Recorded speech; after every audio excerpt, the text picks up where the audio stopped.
Bienvenidos a todos a un nuevo encuentro de figuras y estilos.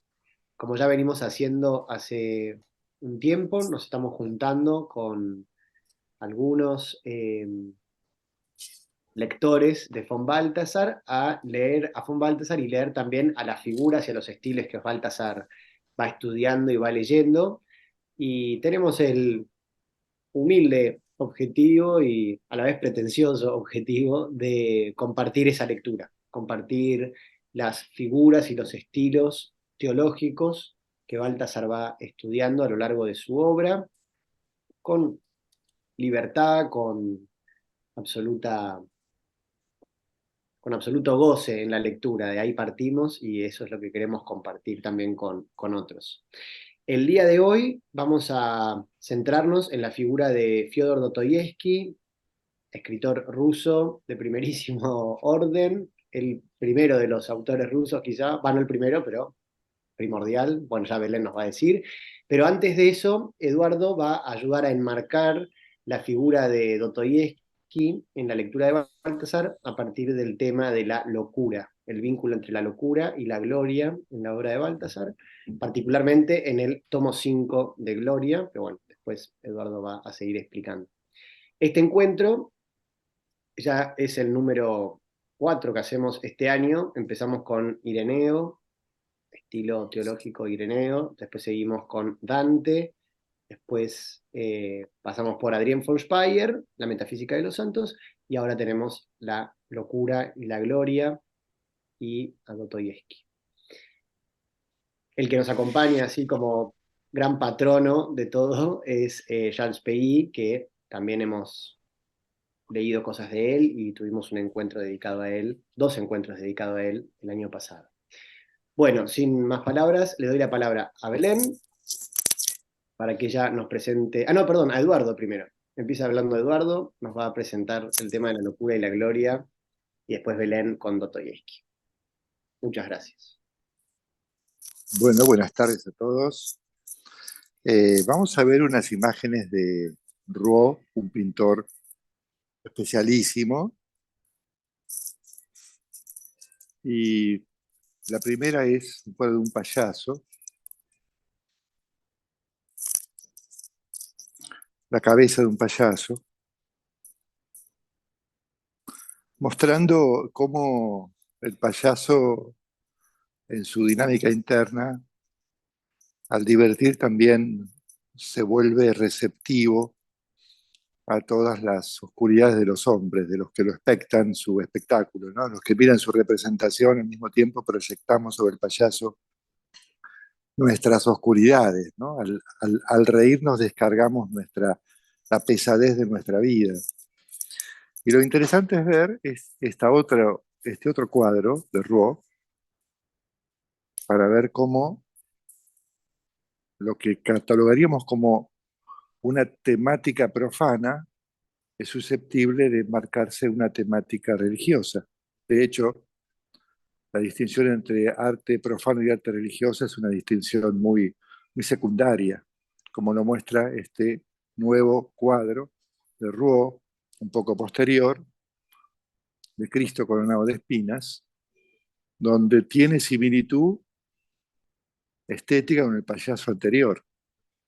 O sea, la figura del payaso le sirve a Rouault para pintar al Cristo coronado de espinas, donde todas esas burlas, todos esos expresiones grotescas que también otros pintores antes habían ya anticipado, aquí aparece como temática muy propia y específica, ¿no? También vemos que el Cristo Ecce Homo, en la temática plástica solemos tener el Cristo de la paciencia, le solemos llamar, en el barroco, y el barroco americano tiene mucho de eso, pero en esta piel lo que vemos es que el mismo, el mismo contrapunto, contraste entre el payaso que divierte y al mismo tiempo se hace cargo de las burlas de los hombres, aparece aquí como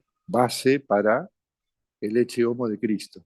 Y esta tercera figura, que creo que tenemos dos más para mostrar, posterior, ya del año 17 de Roth, 1917, donde vemos que la temática alcanza una profundidad increíble, donde vemos esa interioridad que pasivamente va recibiendo todas nuestra pesadumbre, ¿no? Y en su representación va descargándonos de esa pesadumbre para poder reconquistar la confianza del ser, la alegría del ser, la alegría del don de ser. Por supuesto que podríamos hablar y llamar a alguien que sepa más que nosotros de Rouault para tomar esto con mayor detalle, mayor precisión, con descripción pictórica. Aquí tenemos un último. Fíjense cómo no se abandona el tema del payaso, recorrido por Rouault, y al mismo tiempo se profundiza el mensaje de Cristo. Vemos una raya roja que marca un elemento de cruz. La horizontal de la cruz es la raya roja, la vertical es la cabeza contorsionada con el cuerpo y el cuello, quebrada, digamos, y al mismo tiempo vemos arriba el cielo y abajo la tierra separada por una raya roja, ¿no? Y la hondura de la mirada, que es lo que más se siguió profundizando en la pintura de Roth en los últimos años. Sobre esto, dice en este recorrido que hace Baltasar en el tomo quinto de su estética, cuyo título es Locura y Gloria, el último autor que toca es Roth, pero nos pareció que podíamos tener así una entrada visual al tema. Dice Baltasar, todo depende del ojo de la fe, que es la que es capaz de percibir en Cristo la humillación y la ofensa del amor eterno, y en el prójimo desfigurado el reverbero de gracia del Cristo. O sea, a eso nos lleva la contemplación de este cuadro del payaso. Invita a Baltasar, ¿no?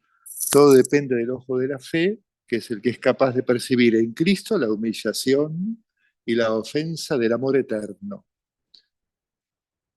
Y al mismo tiempo, por tanto, en la vida cotidiana, en el prójimo desfigurado, el reverbero de gracia de Cristo.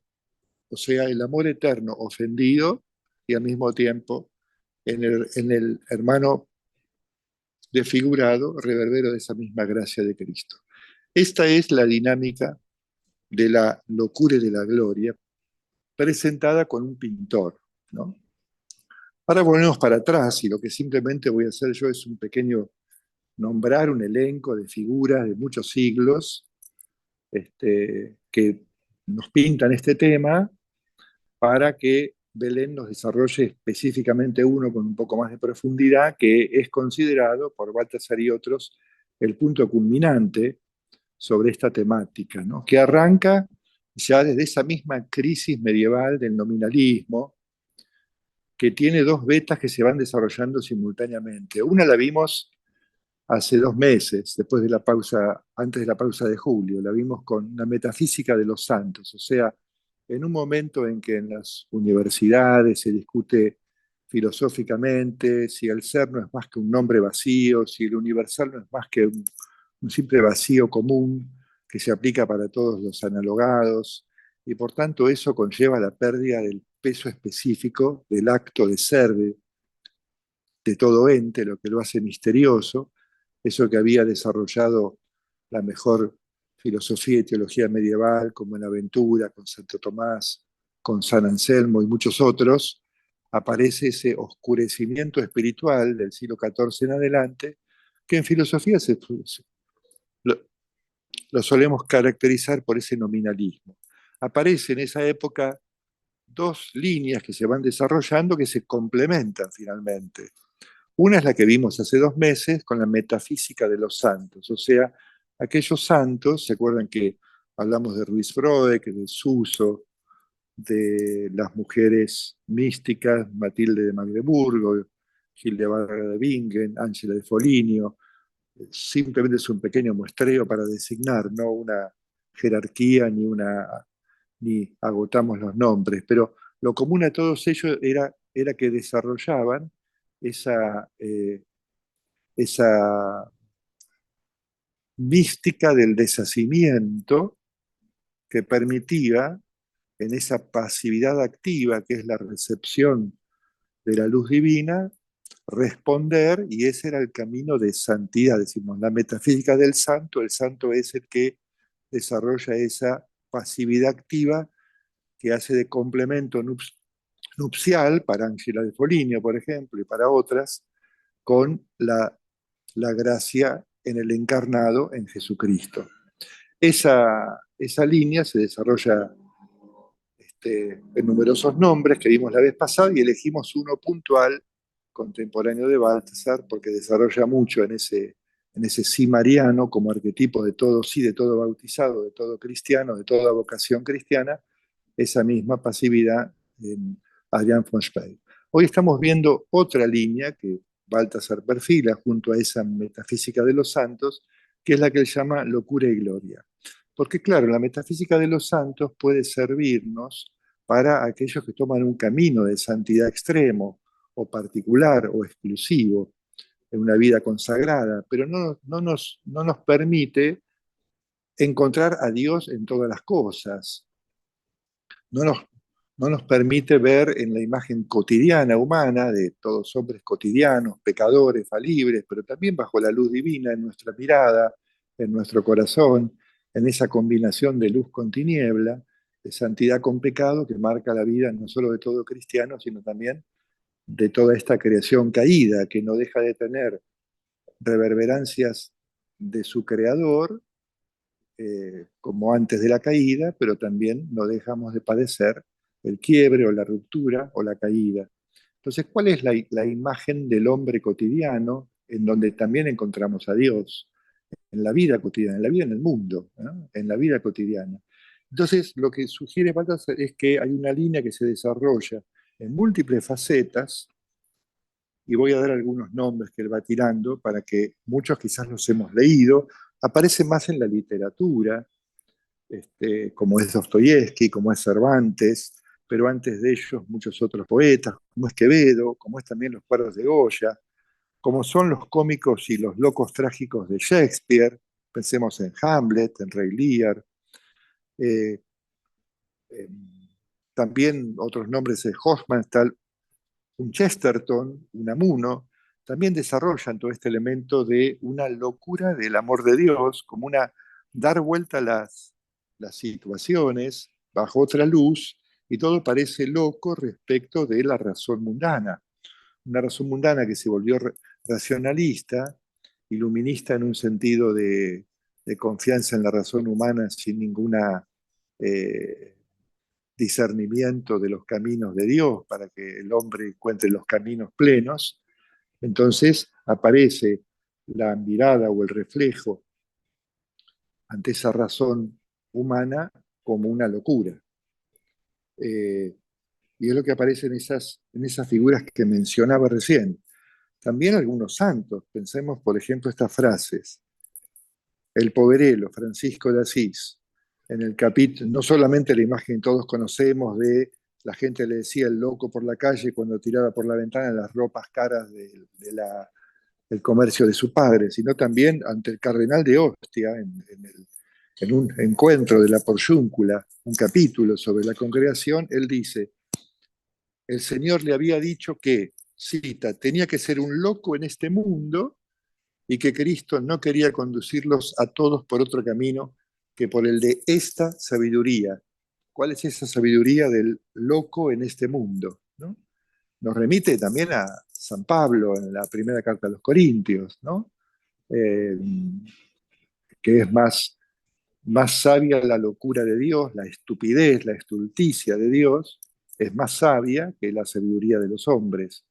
La vemos en San Francisco de Asís, la volvemos a encontrar en San Ignacio de Loyola, que dice también que se entrenan en los ejercicios espirituales en el desear pasar injurias, falsos testimonios, afrentas, ser tenidos y estimados por locos, no dando la ocasión para ello, ¿no? El deseo de ser tenido por loco sin dar la ocasión de ser tenido por loco. Claro, es cuando esa locura del amor de Dios este, colisiona, se enfrenta, combate contra una razón soberbia, ¿no?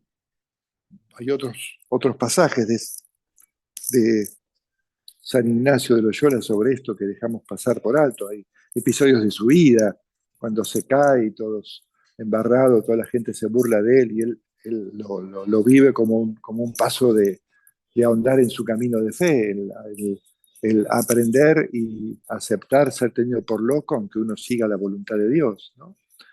Hay otros santos que la verdad que no he investigado nunca, pero en esta relectura para hoy de este capítulo me lo anoté para ver cuando tenga tiempo. Simeón el idiota, santos bizantinos, que pasó del monasterio al desierto, y del desierto buscó la humillación extrema, con la intención de ganar las almas para Cristo. Y dice, de ahora en adelante representaré el papel del loco por amor de Cristo.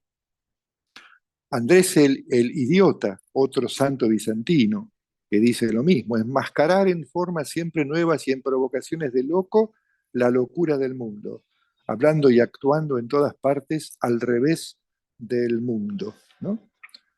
Jacopone da Todi, poeta que dio nacimiento a la poesía italiana, la bondad no sabe razones, la razón se queda fuera, la salud solo consiste en la sanación de los pecados. Otros santos ya italianos, Juan de Dios, el fundador de los Jesuatos, Felipe Neri, que por ahí conocemos poco, pero que se pudo conquistar el acceso cristiano al mundo interior de los enfermos mentales sometidos en esa época a los horribles tratamientos a base de cadenas y golpes. Felipe Neri tiene muchísimo sobre esto.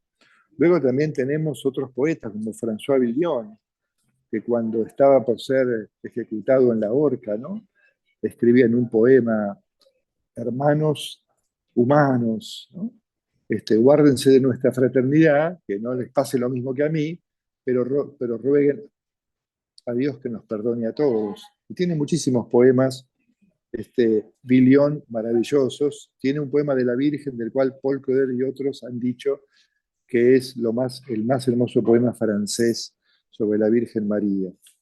Luego aparecen en este vuelo de pájaro que voy haciendo los personajes de Shakespeare que mencioné, Goldoni, Molière, Jean-Paul como en sus novelas y en su reflexión sobre la estética.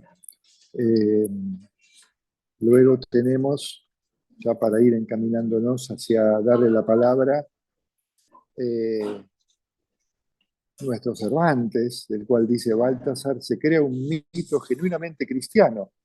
Dos puntos, dice Baltasar, el divertido mito de la ridiculización del cristiano que combate caballerosamente por el reino de Dios. Son hermosas las páginas que tiene sobre Don Quijote.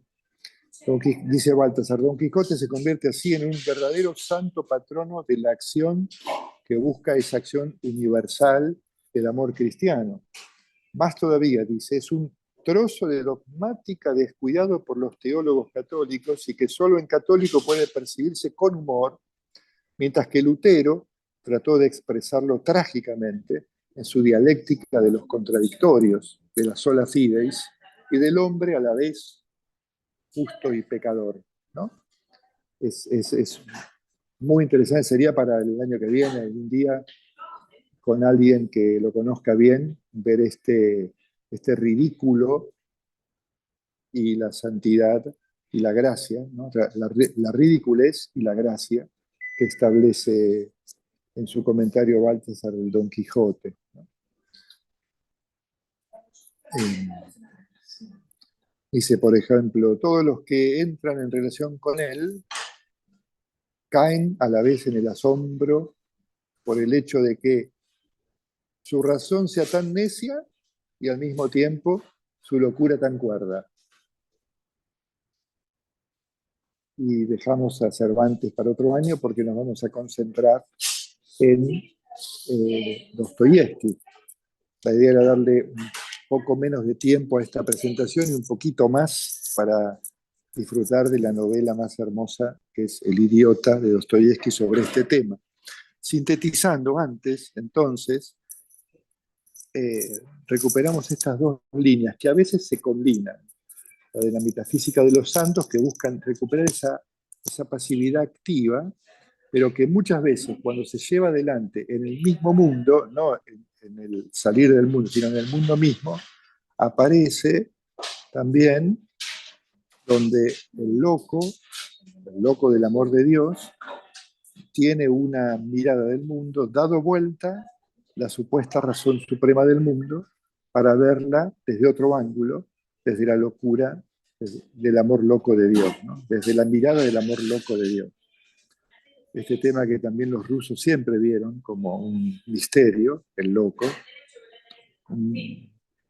con su contacto misterioso con lo sagrado, y que también, que me olvidé de mencionar, la danza de la muerte es una temática medieval muy importante en las ciudades europeas, donde también todos nos nivelamos. ¿Recuerdan esas danzas en los cementerios en los que algunos se vestía con la calavera y todos danzaban con la muerte? Entonces era el obispo, el cura, el rey, el príncipe, el comerciante. En ese danzar todos con la muerte se nivelaban y muchos temas de este dar vuelta al mundo y mirarlo en esas danzas de la muerte, y mucho teatro posterior está basado en la danza de la muerte, en los espectros de Spielberg y muchos otros, donde aparece una sabiduría propia cuando se mira las cosas en una inversión de los contrarios, ¿no? De ese modo la gracia se filtra y se expresa, y hay un elemento cristiano entonces, si miramos la vida de Cristo, lo vimos para volver a Rouault, como imagen, no solo Jesús que fue tomado por loco por sus parientes, ¿se acuerdan que los parientes tenían vergüenza de la gente que lo seguía porque otra gran parte lo tomaba por un loco? O también cuando hacía un exorcismo de un endemoniado, argumentaban los sabios que hacía esto porque era el príncipe de los demonios, ¿no? O sea, era un endemoniado más Jesús, ¿no? O sea, otra forma de locura extrema ligada con lo contrario de la santidad.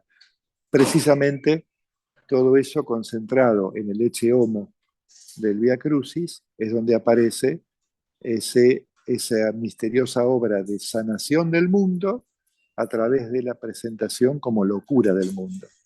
La presentación del amor loco de Dios solo puede darse a través de estos caminos que se confrontan con lo que es sabio para el mundo. Bueno, sin más, esta pequeña presentación que a cada uno le puede haber remitido a algo que haya leído o algunos cuadros que haya visto de grandes pintores de estos siglos, obras de teatro que haya visto, o obras literarias que haya leído, donde aparece, y la idea es poder recuperar hoy, con más detalle con Dostoyevsky, el lugar teológico que tiene el locus de la locura como lugar de la santidad. Locura y gloria, cómo puede brillar la gloria del amor de Dios para el mundo entero a través de estos personajes, ¿no? Así que, sin más, Belén, como introducción, adelante.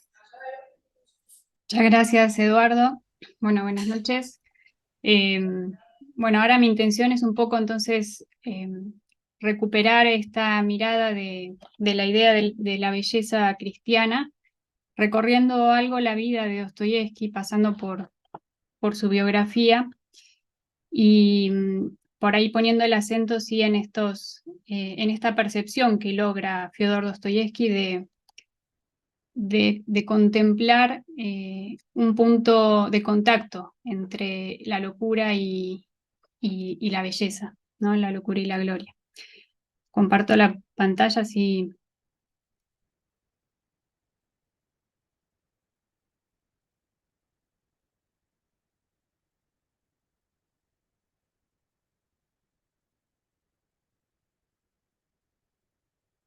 Bueno, empezamos. Entonces, Fyodor Dostoyevsky, como acá bien ponemos, nació en 1821 en Moscú, en la Rusia zarista de la dinastía de los Romanov, que tal vez es la más conocida. Y sus padres, Mijail, y su madre, María, vivían en una situación bastante acomodada, digamos, estaban bien económicamente, su padre era médico, y Fyodor va a ser el segundo de 7 hijos, y muy pronto ellos se van a mudar, van a comprar un terreno, unas tierras, y se van a mudar al campo, así que la infancia de Dostoyevsky va a transcurrir en este ámbito, en esta aldea que ellos adquieren. Y esto, a ver, lo quiero destacar porque en este periodo de la infancia de Dostoyevsky él va a entrar en contacto con los campesinos que estaban a cargo de su padre justamente, y desde muy pequeño él se va a conmover profundamente por estos hombres, ¿no? Cómo los veía vivir, hombres y mujeres que eran sumamente sencillos, que vivían en la mayor pobreza, en condiciones muchas veces inhumanas, y, y va a haber en ellos también como una doble realidad. Por un lado, una cierta brutalidad, por decirlo, ¿no? Como a veces algunos vivían como bestias, pero al mismo tiempo ve en ellos una sencillez evangélica que fue lo que muchas veces logró después inmortalizar en sus novelas, ¿no? Por ejemplo, Dostoyevsky recuerda que cuando tenía 9 años hubo un gran incendio en la hacienda, donde, bueno, parecía que habían perdido todo, y su madre muy desconsoladamente lloraba en su casa, y se acercó una criada y le ofreció todos los ahorros que tenía, que eran irrisorios. Y bueno, esta imagen de Dostoyevsky que ve este gesto de esta mujer y que es tan cercana al gesto de la viuda del templo, lo impresionó tanto que lo acompañó toda su vida, ¿no? Hasta más tarde reflejarla en un personaje de su novela Los demonios, que es una de sus últimas novelas. Así que bueno, desde muy chico el amor por el campesinado ruso, por los más pobres de su tierra, estaba presente en su mente, en su corazón. Muy pronto va a morir su madre en 1837, y bueno, esto va a ser algo muy catastrófico para toda la familia, porque la madre ocupaba un lugar de mucho equilibrio familiar ante un padre muy autoritario, muy tirano.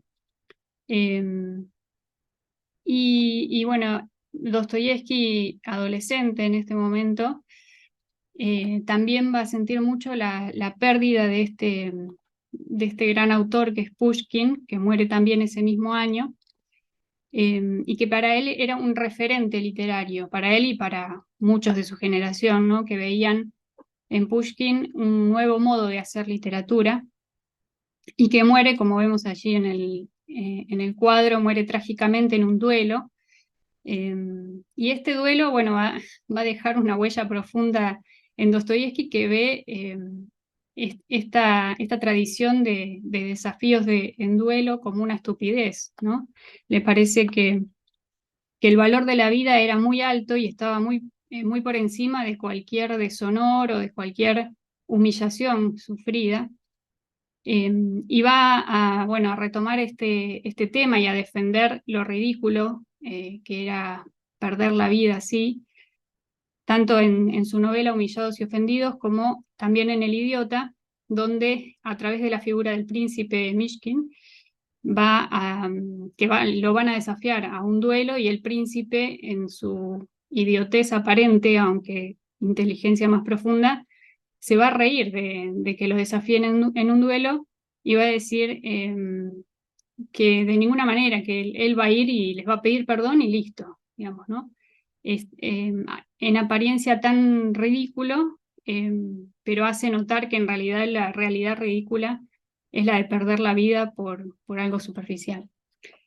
Bueno, luego de la muerte de su madre, su padre Mijail los va a enviar tanto a él como a su hermano mayor, que también se llama Mijail, a la Escuela de Ingenieros en San Petersburgo, aunque la verdad que a ninguno de los dos les interesaba ese tipo de estudios, pero bueno, obedecían ciegamente a su padre.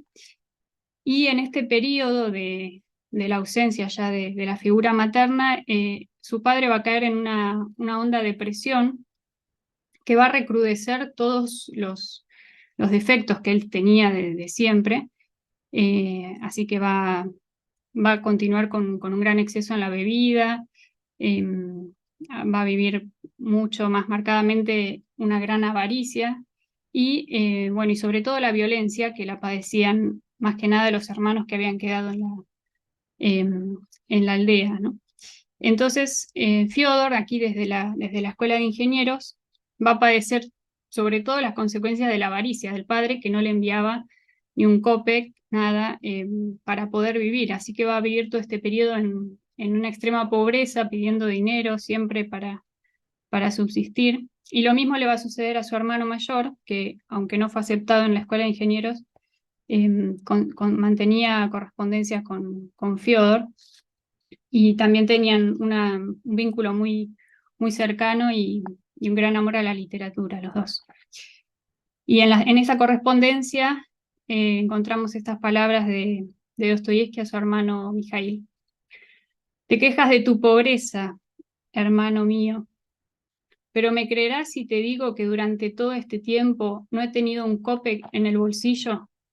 En el camino caía enfermo de frío, llovía continuamente y estábamos a la intemperie, y también de hambre, pues no tenía con qué pagarme un sorbo de té caliente. No sé si mis ideas melancólicas se disiparán jamás. Tengo un proyecto, volverme loco. Bueno, ya desde adolescente está el tema de la locura en Dostoyevski y su trágica vida va pronunciando este temor, ¿no? Él siempre tenía el temor de quedar idiota o de volverse loco. Pero bueno, su padre le ganó primero porque en este periodo la locura de su padre creció desmesuradamente, maltrataba muchísimo a sus hijos y le hablaba a su mujer muerta, bueno, se emborrachaba y golpeaba brutalmente a los criados, a estos campesinos que tenía a cargo sin ninguna razón. Bueno, sumado a todo esto que obligaba a todos a vivir en esta estrechez, ¿no? Obsesionado por el dinero. Hasta que en 1839 los campesinos que estaban a su cargo, hartos de esta violencia, conspiraron contra su dueño, lo torturaron y asesinaron. Y bueno, Fyodor Dostoyevski va a recibir la noticia de la muerte de su padre estando en la Escuela de Ingenieros a través de una carta. Y bueno, la conmoción de esta noticia fue tan fuerte, ¿no?, que sufrió su primer ataque de epilepsia. Bueno, se ha hablado muchísimo de este tema, ¿no?, del tema de la culpa en Dostoyevski, de la culpa por la muerte de su padre, y de cómo desarrolla después esta temática en sus novelas y el vínculo que tiene su pensamiento con este episodio traumático de su vida. Yo creo que sí, que hay, ¿no?, un vínculo en esta experiencia tan traumática, porque bueno, Dostoyevski en este momento estaba padeciendo una gran miseria y probablemente que en su adolescencia hubiese deseado la muerte de su padre, deseado que se muriera, ¿no?, porque era el que arruinaba su vida. Y este hecho de que él tuviera ese deseo y pensara en la muerte de su padre y que luego efectivamente eso sucediera, lo impresionó muchísimo, ¿no? Dejó una huella muy grande en su vida, tanto es así que este tema reaparece continuamente y muchos de sus personajes, aunque no han asesinado, se sienten culpables o se autodenominan como el asesino.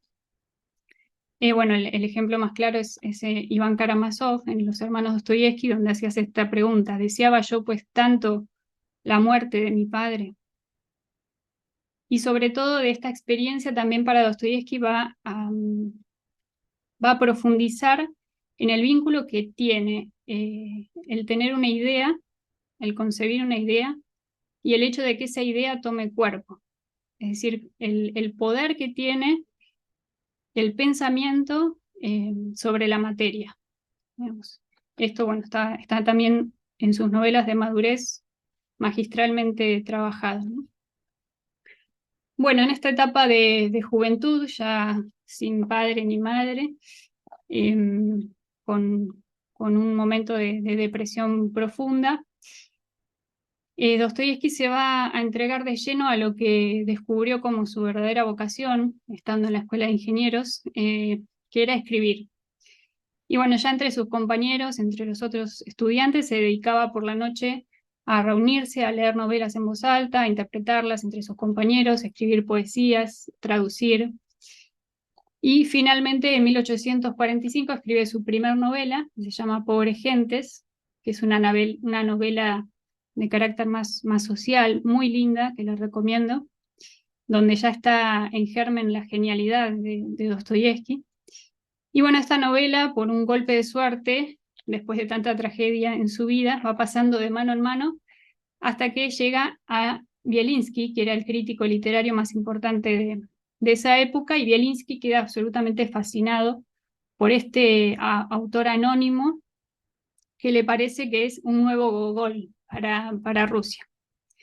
Bueno, al momento en que Bielinski lo ensalza a este nuevo autor, todo el mundo comienza a leerlo, así que Dostoyevsky es muy joven y ya adquiere una fama muy grande.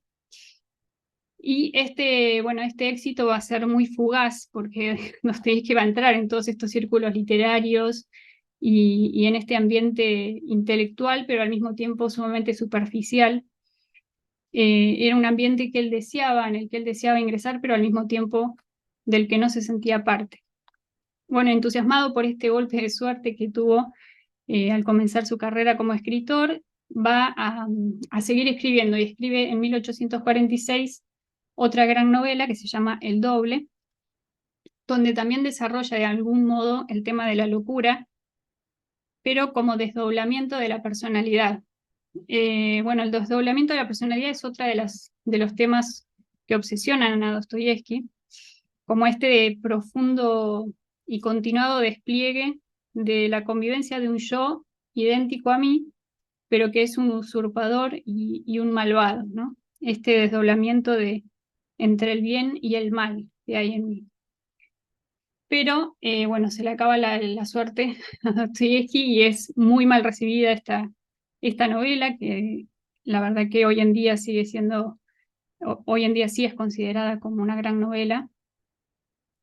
Y bueno, va a seguir escribiendo, a seguir intentando, y va a tener un fracaso detrás de otro, ya va a ser sumamente criticado. Le van a decir que es un mal imitador de Gogol, o sea, pasan al todo lo contrario.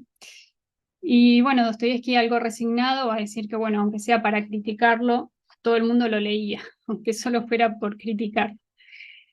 Y en esta situación de desesperación, también de soledad que tiene después de un gran éxito, un continuado fracaso, va a encontrar un grupo de jóvenes estudiantes e intelectuales que se reunían para leer obras en ese momento censuradas. Discutían también novedades políticas, literarias, que llegaban sobre todo de Occidente, y esto es el Círculo Petrashevsky. Se llamaba así porque el muchacho que ofrecía su casa para reunirse era Petrashevsky, en 1847. Y en una de estas reuniones, desgraciadamente, Dostoyevsky va a leer en voz alta una carta de Bielinski a Gogol, y en esa carta, bueno, se hablaba negativamente de la figura del emperador.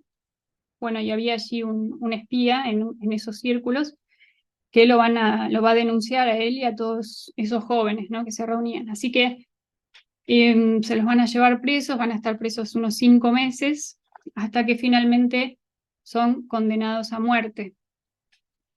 Dostoyevski y otros 20 jóvenes, algunos son liberados, entre ellos el hermano de Fiodor, Mijail, que había sido también apresado, pero al poco tiempo fue liberado. Bueno, y este es un punto muy importante, ¿no? para este tema. Aquí hay un punto de inflexión, un antes y un después para la vida de Dostoyevski, porque como vemos en la imagen, a todos estos jóvenes los llevan hasta el cadalso, preparan el fusilamiento, los agrupan de a 3. El dibujo es propiamente, no es un cadalso cualquiera, es propiamente el recuerdo de la descripción de ese día de fusilamiento de Dostoyevski y sus compañeros. Entonces los colocan de a 3, los atan, los encapuchan y, bueno, los siguientes 3, o sea, Dostoyevski era el número 6, así que estaba esperando que mataran a los primeros 3 y después le tocaba a él. Entonces, bueno, en este momento él se da cuenta que le quedan unos 5 minutos de vida más o menos y decide dividirlos, ¿no? Decide dividirlos y dice, bueno, 2 minutos para despedirme de mis amigos, 2 minutos para reflexionar y 1 minuto para contemplar el mundo por última vez.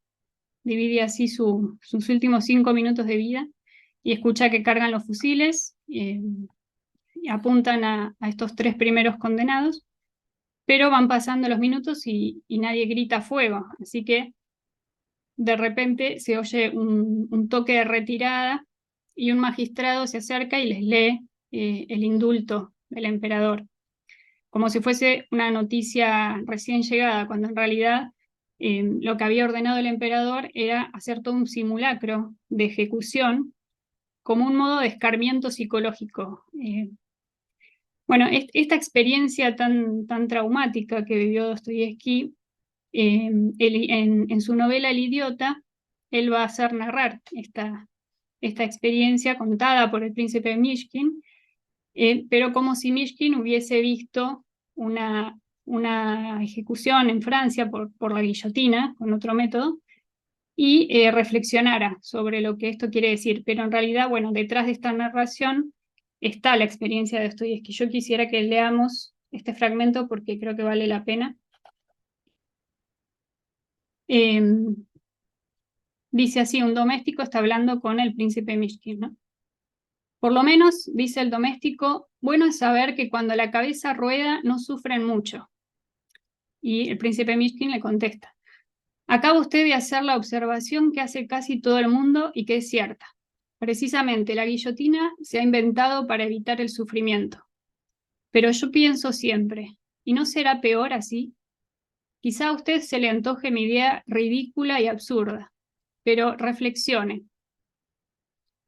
Si se trata, por ejemplo, de un hombre al cual se somete a la tortura, existe el sufrimiento, las heridas, la agonía corporal que distrae del dolor espiritual. Y así, hasta el momento mismo de la muerte, solo sufre de las heridas, porque el mayor y peor padecer quizá no es el que infligen las heridas, sino la certeza de que dentro de 1 hora, de 10 minutos, de medio minuto, ahora mismo, el alma se te escapará del cuerpo y dejarás de ser un hombre.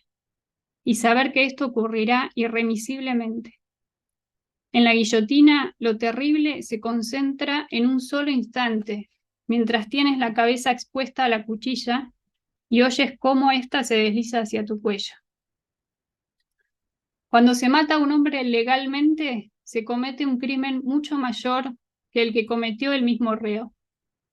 El viajero, a quien apuñalan unos forajidos en el bosque, tiene esperanzas de salvarse hasta el último momento.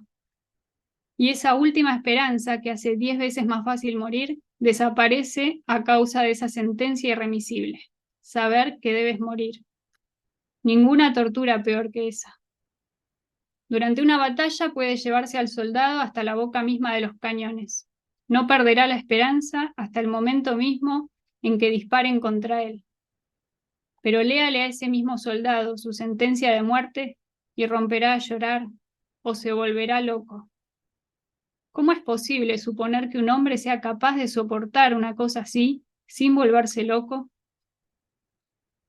¿Por qué esa mofa cruel, abyecta, innecesaria? Quizá exista un hombre al que después de haberlo sentenciado a muerte, le hayan otorgado el perdón. Solo ese hombre podría contarnos su agonía. De ese tormento y de ese horror nos habló Cristo. No, al hombre no puede tratárselo así. Bueno, Dostoyevski entonces se salva de ser fusilado, pero en este indulto la nueva condena es la de los trabajos forzados en Siberia. Lo van a condenar a 4 años de trabajos forzados en Siberia y luego 4 años de servicio en el ejército como soldado de línea. Y bueno, aquí va a ocurrir algo interesante, porque durante este periodo Dostoyevski no va a poder tener otro libro fuera de los evangelios, que lo llevaba con él como una reliquia, y de hecho hasta el día de su muerte los conservó. Bueno, y las experiencias vividas en este mundo de locura que era Siberia, junto a estos condenados, junto a estos muertos en vida, con los que compartió la prisión, va a ser muy traumática, pero al mismo tiempo va a ser de una riqueza inmensa para su obra, ¿no? El convivir allí con todo tipo de personas, con todo tipo de psicologías más o menos perturbadas, le va a dar a Dostoyevski también un material literario y espiritual enorme. Y esto lo cuenta también en otra de sus novelas que se llama Recuerdos de la Casa Muerta. Había allí asesinos fortuitos y asesinos de profesión, bandidos y atamanes o jefes de bandidos. Había ladrones y vagabundos, amantes del dinero ajeno y estafadores. Y había otra gente sobre la cual era difícil averiguar por qué había podido ir a parar allí. Conocí entre ellos asesinos tan alegres, tan despreocupados, que si hubiera podido apostar que su conciencia nunca les había reprochado nada. Pero también había rostros sombríos, casi siempre silenciosos. Allí nadie podía asombrar a nadie. Bueno, lo que sí va a asombrar a Dostoyevski en este periodo, y que es lo que también quiero señalar, es que algunas veces va a encontrar actos de bondad, ¿no? Belleza, y hasta actos de grandeza, dice él. Y esta doble realidad humana, esta capacidad de ser el peor asesino, alguien que hubiese asesinado a su padre o a un niño o violado a una mujer, y que esta misma persona que él sabía que había cometido esos crímenes pudiera tener un gesto de bien. Esta complejidad humana en la que parece habitar Dios y el demonio y luchar continuamente dentro del hombre, es lo que luego también él va a reflejar en su idea de belleza cristiana. Dostoyevski recibe en estos años lo que los críticos llaman la triple revelación, que sería una revelación del hombre, del corazón del hombre, una revelación de Rusia, de cómo es el pueblo, y del Evangelio, por esto que les decía de que fue su único libro en estos años. Bueno, rápidamente no quería dejar de mencionar también, después de estos 8 años de condena, quería mencionar a estas 3 mujeres que van a ser importantes también en la vida de Dostoyevski. Él va a conocer primero a María, que era una mujer casada con un borracho. Bueno, y curiosamente también Dostoyevski se enamora de esta mujer casada, y de alguna forma tal vez también desearía la muerte de su marido, ¿no? Porque quería casarse con María. Y al poco tiempo, bueno, María va a enviudar, así que como le vuelve a suceder esto que le sucedió con su padre, de que lo que era una idea, un deseo en él, misteriosamente sucediera, ¿no? Bueno, María se casa con María, pero al poco tiempo María también enferma de tuberculosis y no es que van a ser particularmente felices juntos, van a tener unos años no muy buenos. Pero bueno, para Dostoyevsky fue como el primer encuentro con la afectividad, con el mundo del amor. Luego va a estar Apolina, que fue también otro gran amor de Dostoyevsky, mejor dicho, una obsesión. Bueno, y las aventuras con Apolina y toda la temática de la ludopatía, porque además Dostoyevsky era ludópata, tenía adicción a apostar en la ruleta. Bueno, todo este periodo con Apolina va a quedar reflejado en su novela corta El jugador, que dicen que es para los psicólogos y para los estudiosos una de las mejores descripciones de la ludopatía. Y finalmente se va a casar con Ana, que bueno, creo que va a ser probablemente lo mejor que le pasó a Dostoyevsky, porque a pesar de que frecuentemente tenía ataques de epilepsia, Dostoyevsky, que sus deudas eran cada vez más grandes, siempre vivía en la pobreza porque lo poco que ganaba lo apostaba en la ruleta, lo perdía. Bueno, realmente Ana lo quería mucho, soportó todo eso y supo traerle algo de paz a su vida, ¿no? A su vida tan compleja. Y bueno, finalmente a partir de 1865 se inicia esto que el crítico Joseph Frank, que es un gran estudioso de Dostoyevsky, va a llamar los años milagrosos, porque Dostoyevsky tiene 44 años y en los siguientes 10 años van a ser los años más productivos de su carrera literaria. Va a escribir muchas de sus grandes novelas y otras de novelas menores, pero no menos grandes también, como Crimen y Castigo, El jugador, El idiota, la cual ahora vamos a mencionar, El eterno marido, Los demonios, Diario de un escritor y El adolescente.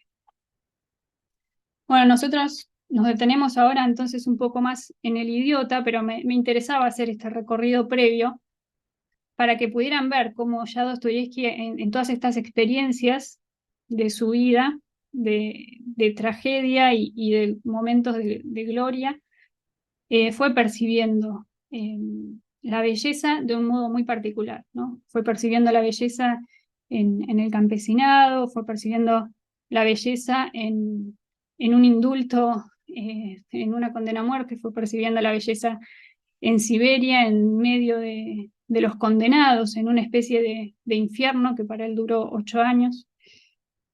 Y entonces, bueno, no se llega a una novela como El idiota por casualidad, ¿no? Creo que un poco de retomar su biografía era para esto. Bueno, nos detenemos entonces un poco en esta novela, que era la más querida por Dostoyevsky, aunque también reconocía que literariamente tal vez no era la más perfecta, sabía que la idea que quería representar sí era lo más perfecto y era importante para él. Según Baltasar, esta novela, digamos, contiene en germen ya todos los temas importantes que él va a desarrollar, tanto en Los demonios como en Los hermanos Karamazov, que son las 3 obras más importantes. Baltasar dice que Dostoyevsky ha sabido desarrollar el tema cristiano del loco con tal discreción y precisión a la vez que ha quedado para siempre como el maestro. Bueno, esta novela la escribe en el exilio Dostoyevsky porque estaba tan lleno de deudas que lo amenazaban con la prisión en Rusia. Entonces decidió autoexiliarse para poder seguir escribiendo. Y bueno, es un periodo muy sufrido de su vida porque, como les decía, sus ataques de epilepsia son cada vez más frecuentes, todo el dinero que ganaba lo perdía en la ruleta, va a nacer su primer hija, que para él va a ser la felicidad más grande de su vida, nace su hija Sofía, pero a los 3 meses va a morir de una pulmonía. Así que este es como el contexto dramático en el que Dostoyevsky se propone plasmar la idea de belleza cristiana, digamos, ¿no? Y esto se lo va a decir a su sobrina cuando está empezando a escribir esta novela. Le dice así: la idea fundamental es la representación de un hombre verdaderamente perfecto y bello. Y esto es lo más difícil de todo, especialmente hoy. Todos los poetas, no solo de Rusia, que han intentado la representación de la belleza positiva, no lograron su empeño, pues era infinitamente difícil. Lo bello es el ideal, pero el ideal, tanto aquí como en el resto de la Europa civilizada, ya no existe. Solo hay en el mundo una figura positivamente bella, Cristo. Esa figura de infinita belleza es indudablemente un prodigio único. Todo el Evangelio de Juan está impregnado de esta idea. Juan ve el milagro en la encarnación, en la aparición de lo bello. De cuantas figuras bellas hay en la literatura cristiana, la de Don Quijote se me antoja la más perfecta, pero Don Quijote solo es bello por ser al mismo tiempo ridículo. Jean Valjean es también un notable intento, pero solo nos inspira simpatía por su horrible suerte y la injusticia con que la sociedad lo trata. Yo no he encontrado nada semejante, nada positivo, y por eso temo un posible fiasco. Esta es una carta a su sobrina Sofía, que era muy querida para Dostoyevski, a quien le dedica esta novela del idiota. Está dedicada a Sofía, su sobrina. Y efectivamente Dostoyevski temía un fiasco con esta novela y fue así porque cuando la publica la crítica no supo interpretarla. Los críticos literarios quedan completamente desconcertados con esta novela de Dostoyevski. Bueno, el principal protagonista de esta novela es el príncipe Mishkin, que mencionamos ya en algún momento. Y este personaje es más que la figura misma de Cristo, no es el ideal en sí mismo, sino que es el reflejo más perfecto posible de ese ideal en un hombre cristiano. Eso es lo que intentaba Dostoyevski. Sabía que no podía representar a Cristo mismo, sino lo que intentó, lo que sabía que era difícil de hacer, pero que intentó, fue llegar a ese reflejo más perfecto posible.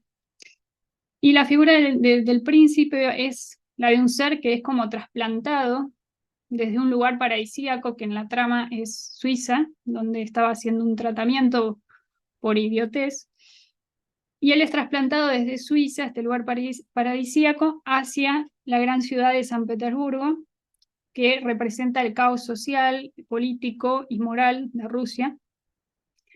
Y bueno, este hombre, trasplantado a este mundo materialista y nihilista, que era la gran ciudad de San Petersburgo, hace que su figura, la figura del príncipe Mishkin, resulte la de un ser ridículo, grotesco, idiota, pero poco a poco este idiota, en su simplicidad, va desarmando a su entorno con una inteligencia subterránea, que va a ser la de la comunión y la del amor de compasión.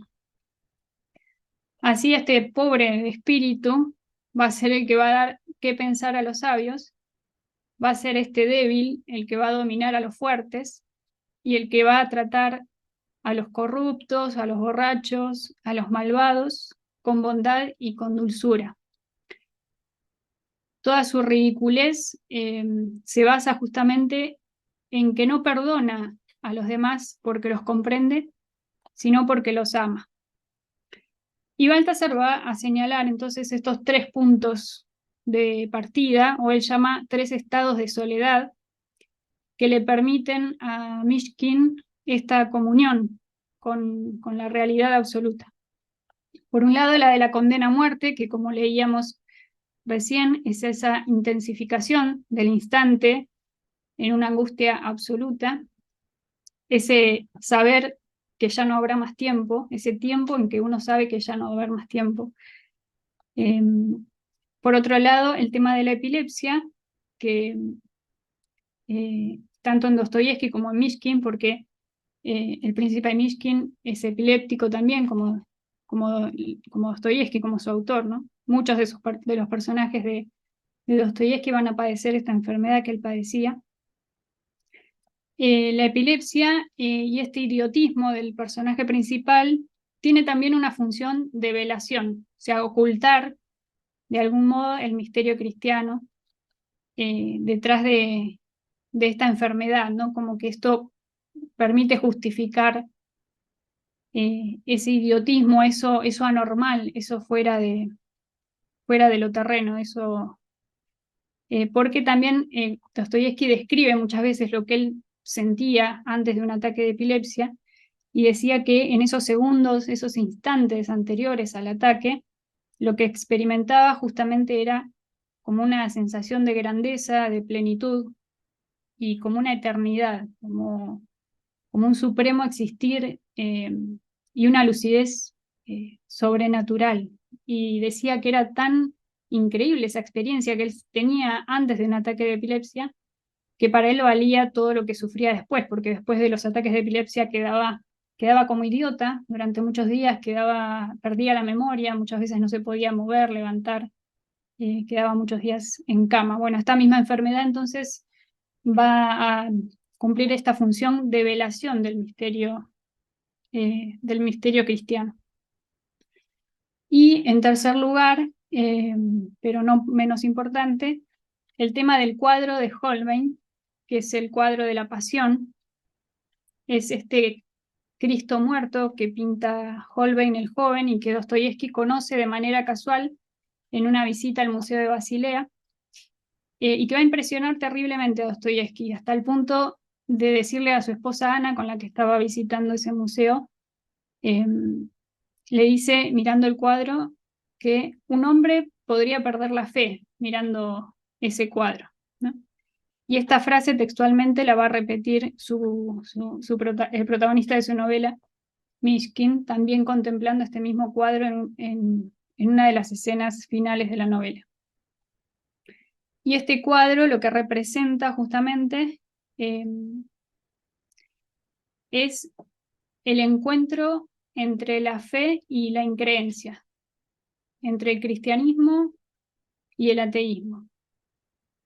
Porque al contemplar a un Cristo completamente desfigurado, un Cristo muerto y también en estado prácticamente de descomposición, donde parece que la muerte aplastó completamente a ese ser supremo, donde la divinidad de Cristo no se puede percibir de ninguna manera,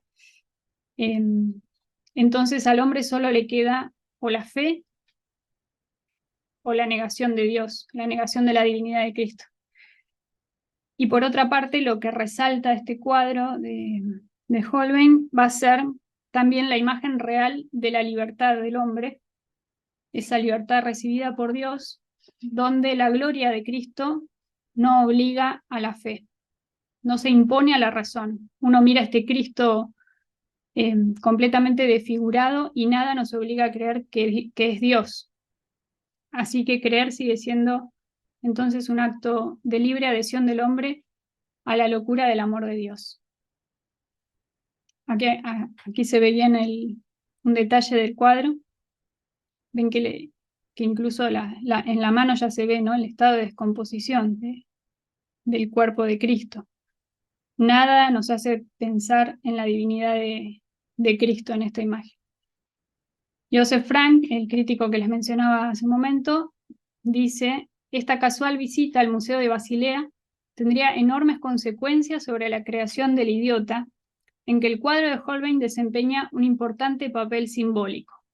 No podía haber mayor desafío a la fe de Dostoyevski en Cristo, el hombre Dios, que esa visión de un ser humano torturado y en descomposición, cuyo rostro no mostraba ninguna huella de la extraordinaria belleza con que suele pintarse a Cristo.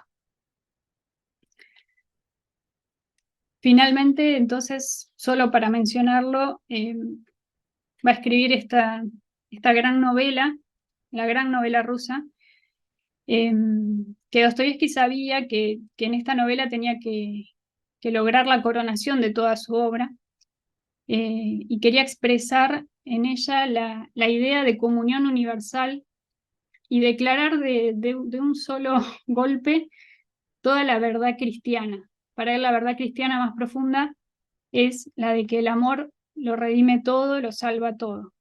Así que sin duda que, como decía Baltasar, también en esta novela se retoma el tema de la belleza cristiana.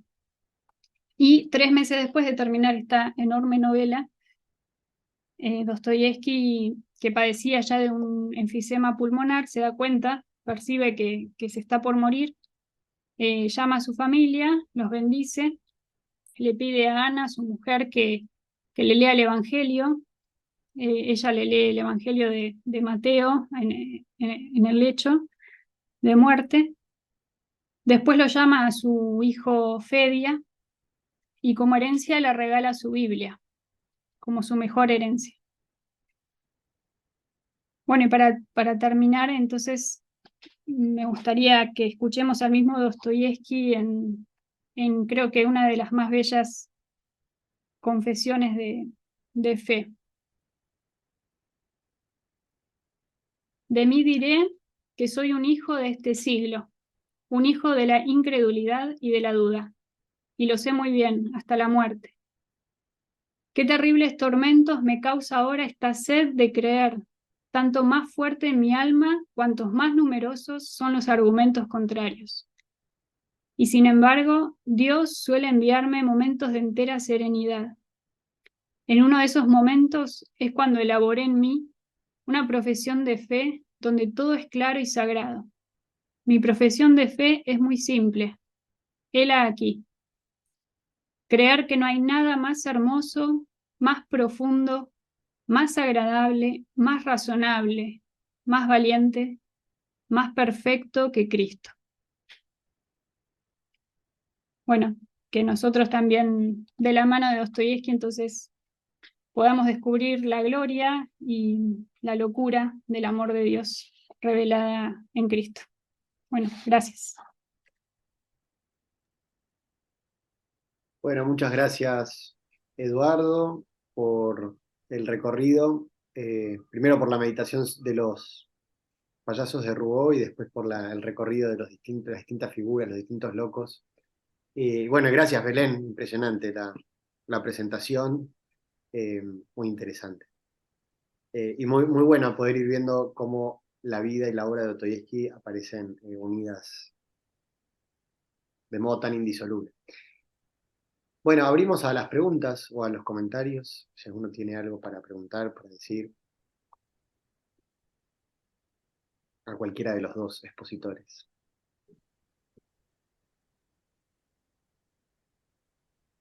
Bueno, yo quiero hacer un eco. Gracias a ambos, muy, muy profundo lo que compartieron.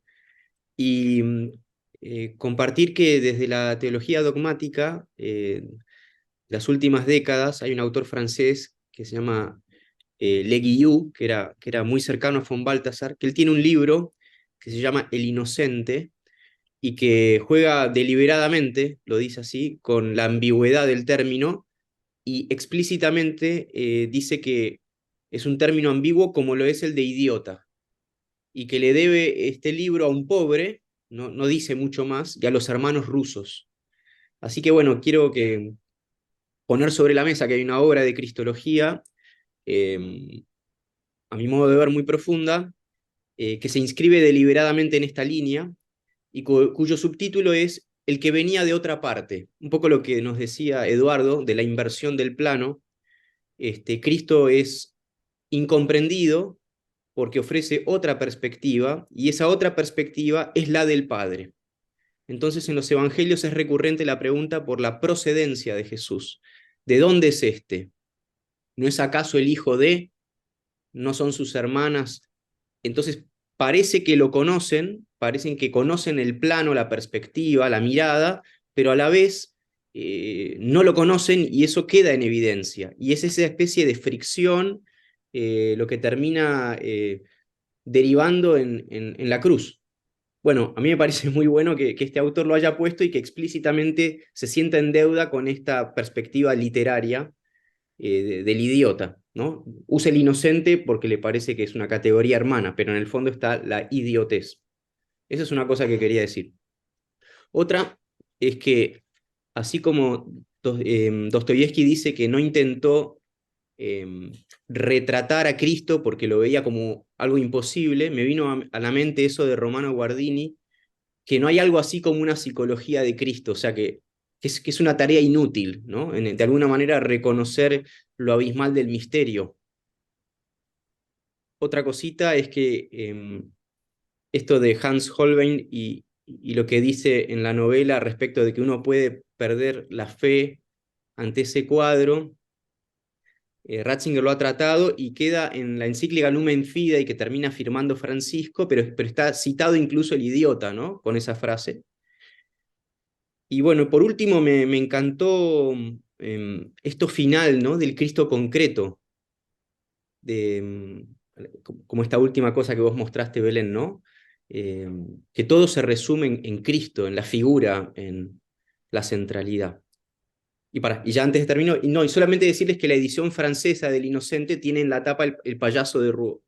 El Cristo, no es el payaso, pero es el Cristo, ¿no? Sí, sí, Así que sí. La Santa Faz se llama ese cuadro. ahí está. Qué lindo. De hecho, ahora que decías eso, justamente Dostoyevski en una de sus correspondencias, no recuerdo ahora si con esta sobrina o con otro autor, eh, dice esto mismo, ¿no? Que en realidad el hecho de que su idiota, de que su príncipe Mishkin no sea una figura cómica, y que es lo que él teme, ¿no? Que el público no enganche, porque no hay nada de donde agarrarse esta figura, ¿no? Y él dice, lo único agradable que hay en él y que puede ser que a la gente lo tome, que la gente lo reciba, es que es un inocente. Y usa esa palabra, ¿no? Lo define como un inocente. Pero sí, definitivamente están vinculados, ¿no? Ese idiotismo que en el fondo, eh, viéndolo en la perspectiva inversa, eh, es ese velar, en ese idiotismo, en velar en realidad, eh, que, que en realidad los que no están comprendiendo, los que no están teniendo la inteligencia sobrenatural que hay que tener, son los demás, ¿no? Es ese entorno donde él llega, eh, y el verdadero ser superior es el idiota, ¿no? El burlado, el ridículo. Sí. Hay otros autores que intentaron también tratar el tema, pero como dice Dostoyevski, ninguno logró la profundidad y la precisión que logró Dostoyevski. Tolstoy también tiene un cuento que se llama Iván el imbécil, que es muy, muy simpático, muy entretenido de leer, incluso para niños, es un cuento también para niños, pero esta figura, este imbécil que es sumamente bondadoso, sin embargo es una bondad que se mantiene en el plano natural, o sea, como no razona, como no sale del plano más animal, si querés, más natural, eh, logra vencer al mal, porque hay unos demonios que lo van probando y él siempre los vence, pero los vence porque no tiene racionalidad, o sea, no desarrolla una racionalidad profunda. En cambio, para Dostoyevski no, en Mishkin hay una inteligencia subterránea que no es del todo captada, aunque al mismo tiempo sí es captada y tiene una función magnética para sus otros personajes.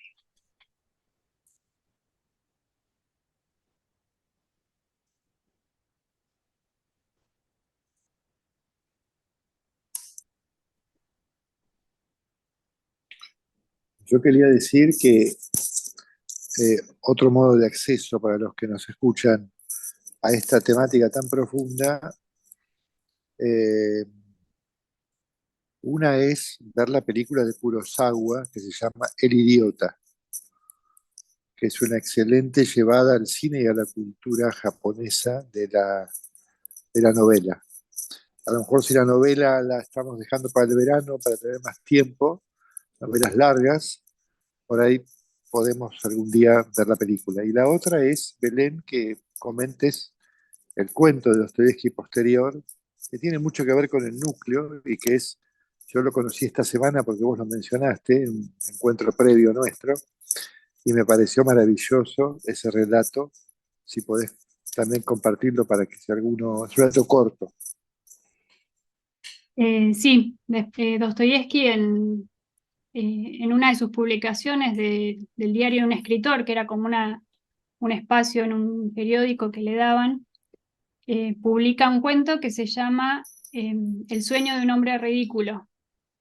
Este cuento es posterior a la novela del idiota, es un cuento corto de unas 20 páginas, y básicamente toma también esta idea de un hombre que es burlado por su entorno, pero en su origen no tiene, no tiene la misma fuerza que el príncipe de Mishkin, porque en su origen es un ser opuesto a la figura de Mishkin, o sea, es un ser malvado, es un ser que no le encuentra sentido a nada de la existencia, ni de su propia vida, ni de su entorno. Es un ser que no entiende el amor de compasión, opuesto completamente, ¿no? a Mishkin. Tanto así que decide quitarse la vida porque nada tiene sentido, ¿no? Es un nihilista materializado en un personaje, ¿no? De Dostoyevski, como tantos otros en sus novelas. Y en este momento en que está por quitarse la vida, él tiene un sueño, ¿no? Y en ese sueño tiene una revelación.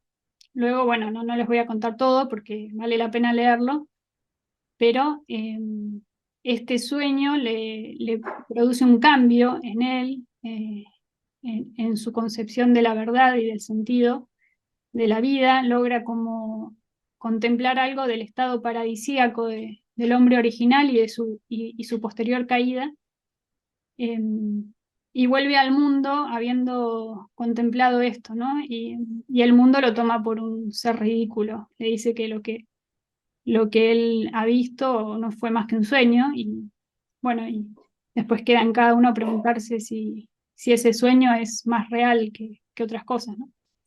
Pero sí es un cuento que vale la pena también leer. Ese no es para niños, como el de Tolstoy, pero Cantó. sí vale la pena.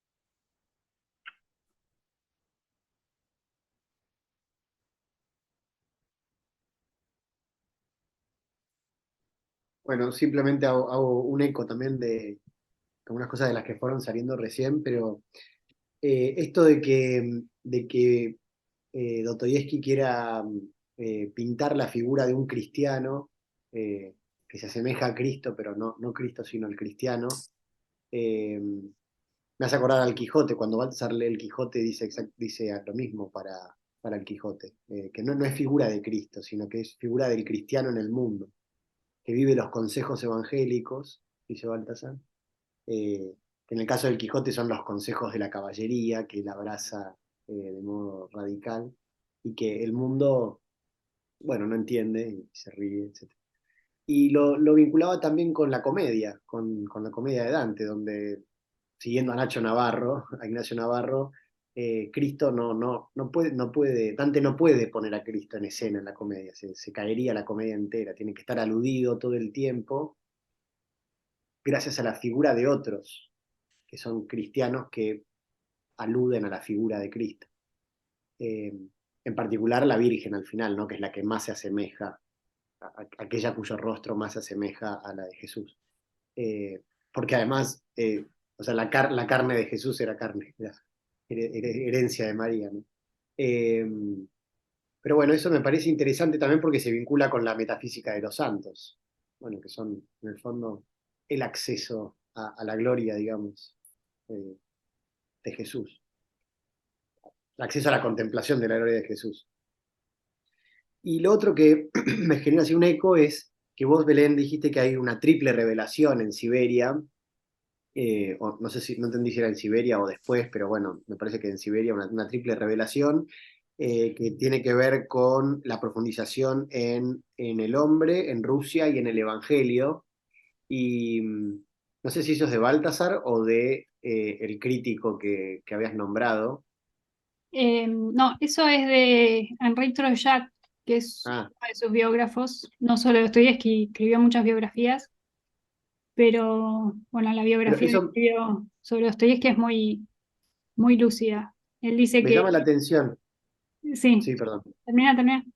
No, me llama la atención eso porque son tres puntos que cuando Baltasar comenta a PI son bastante análogos. Cuando Baltasar comenta a PI dice que PI en un momento hace una profundización en la cultura clásica, que para PI era profundizar en el hombre, la cultura clásica, la historia francesa y el Evangelio. Y usa esos tres puntos. eh, Nada, simplemente tomo nota para mi propia vida también, ¿no? Eh, esa, esa, esa profundización que es triple, pero que a la vez es una en realidad, porque, eh, bueno, en fin, simplemente ese detalle. Sí. Perdón, ibas a decir algo sobre esa biografía, ya que estamos, No, es no, interesante. que Troyat justamente dice que la vida de Dostoyevski es la más apasionante de sus novelas, porque realmente cuando uno va leyendo las cosas por las que fue pasando, bueno, yo hice un recorrido súper resumido, ¿no? Pero eh, realmente vivía en una desmesura constante, ¿no? Arriesgando la vida eh, a cada momento, ¿no? Y bueno, sí, es muy apasionante eh, entrar en su vida y sobre todo porque es un autor que se refleja completamente en sus obras, ¿no? Hay otros autores que uno lee que no los encontrás tanto en su obra, su vida. Dostoyevski no, o sea, hay frases literales como esta que decíamos del cuadro de Holbein, en los recuerdos de Ana, en los cuadernos de Ana, su esposa, ella lo anota tal cual. Esa es la pregunta que se hizo Dostoyevski ante ese cuadro. Después se la hace decir a sus personajes, ¿no? Pero por eso es tan importante en un autor como Dostoyevski conocer su vida también, ¿no? Y abordar las obras desde la biografía también.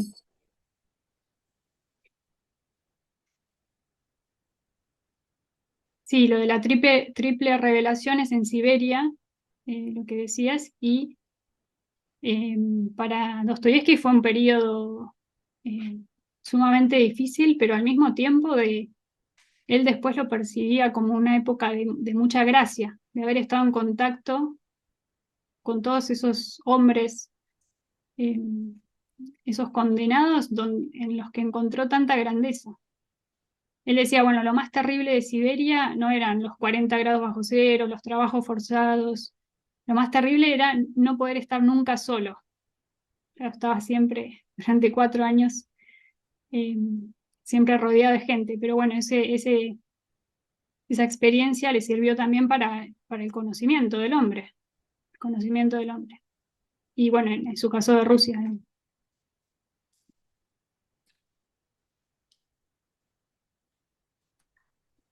Sí.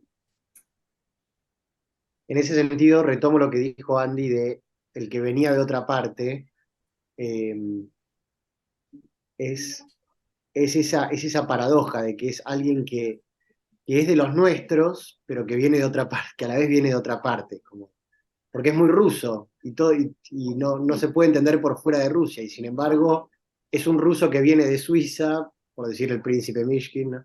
Eh, sin dejar de ser ruso, y bueno, es como... y lo mismo pasa con PI, ¿no? De que es alguien que sale de nadie sabe dónde y sin embargo es fruto de la tierra. Eh, Ese vínculo, ¿no? Entre la gracia y la tierra que, bueno, que se articulan, no sé. Sí, que se repite un poco, como decía Eduardo, con Francisco de Asís y con cualquier santo. O Claro, sí, sea, nadie podía decir que Francisco no era hijo de su papá o de su tierra, lo era claro, y a la vez, de alguna manera, trascendía ese contexto que lo dio a luz. Y yo en claro. esto me permite de vuelta una nueva alusión, también paradojal, porque es algo que me persigue hace rato, que es que por uno puede decir idiota y está diciendo ensimismado, o sea, alguien que un idiota es el idios, ¿no? Como el que está ensimismado, atrapado en sí mismo y demás, pero muchas veces también se dice lo contrario. Por ejemplo, en el texto que aludió Eduardo, cuando los parientes de Jesús lo tratan de loco, literalmente dice, está fuera de sí, está sacado, ¿no? Nosotros decimos, está sacado, entonces enajenado. Entonces, ¿cómo son dos maneras de nombrar una misma realidad y porque oscila, en el fondo es, no se termina de calibrar lo que está pasando ahí. O sea, está el enfermo, está el enajenado real, pero a veces con un santo no sabes muy bien qué está pasando. Sí, en el fondo porque no se lo sigue en su movimiento hacia afuera o hacia adentro, ¿no? O sea, el que está desubicado es el que no lo percibe. Claro, claro. Bueno, me parece que ha sido un encuentro lindísimo, muy linda introducción al tema de la locura y la gloria, y bueno, de la mano de Dostoyevsky y de Belén, muy lindo. Gracias Eh, a ustedes. para decir nomás, para avisar acá a los que nos están acompañando, el próximo encuentro va a tratar sobre los trágicos, sobre la tragedia, particularmente la tragedia griega, Esquilo, Sófocles, Eurípides, la gloria que se manifiesta en la tragedia. Bueno, estamos en la misma línea, metafísica de los santos, los locos, endemoniados, etcétera, los trágicos. Eh, bueno, para seguir profundizando. Y todos estos temas darían para muchísimos encuentros más. Pero bueno, tenemos una vida por delante, así que lo seguiremos haciendo. Bueno, muchas gracias.